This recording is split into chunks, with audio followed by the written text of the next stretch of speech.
A lovely summer day in Westchester, Pennsylvania. Athletes shoot, defend, and run freely. On the sidelines, one young woman helping to organize the tournament catches the action. For all intents and purposes, all appears normal.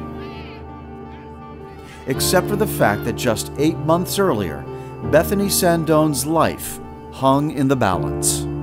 No one in Bethany's intensely loyal group of family and friends will ever forget what happened on November 29th, 2016. Woke up Monday morning, headache, stomach cramps, went through the day, made it through an exam, and then I was fine that night. Like, asked my roommate to bring me Pedialyte because my sister, that's a nurse, suggested I get Pedialyte because they told her I couldn't keep any food down. So she came in my room to give me the Pedialyte and stuff, and like woke up immediately and just started throwing up. I was already texting my sister, Holly, who's the nurse, about it, and then they were like, well, you gotta take her to the emergency room. Bethany was in sudden liver failure. It was wreaking havoc with her body. The care team at her local emergency room knew she needed critical care, and they sent her to the VCU Medical Center. Like, when I entered the ER, they thought I was an overdose. They tested me for that. That came back, like, I was clear. And then they went to, like, viruses, bacteria, all that stuff, ruled that stuff out, toxins, and they couldn't find any matches.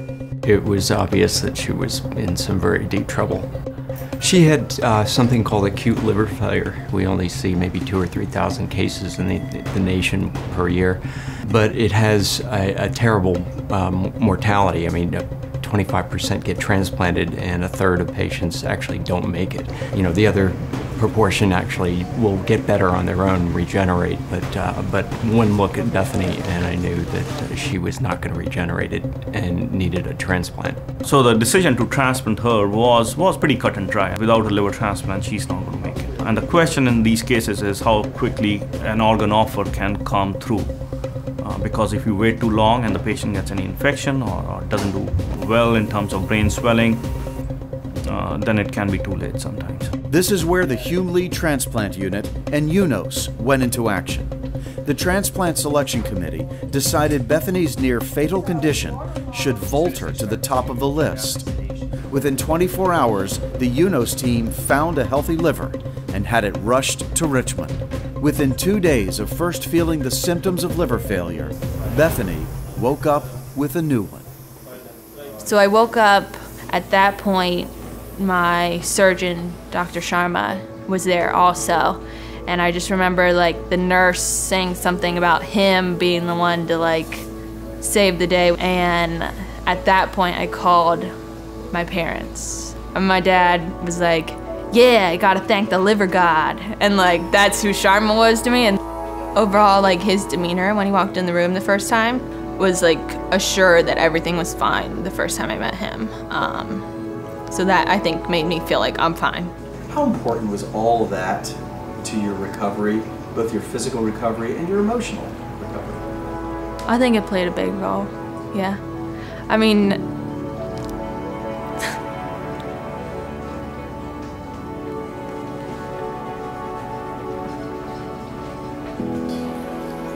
For Bethany and her family, every day is precious. She is an example of a potential disaster prevented by a network of compassionate and highly competent professionals and by a single individual who decided to register as an organ donor. With the support of her family, human and otherwise, Bethany looks forward in life. So I walk in there and the sister is sitting there, mom is sitting there, and, you know, before I could say anything, they said, oh, this is your surgeon, Dr. Sharma. And the first thing she says is, oh, have no fear, Sharma is here.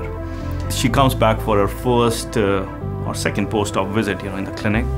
Then she brings me this nicely framed, nicely painted, hand-painted small frame that says, have no fear, very colorful, have no fear, Sharma is here. Yeah, I took it home. If you come to my house, it's sitting right in the middle of everything. So that's how I feel about it, you know, that's how, yeah.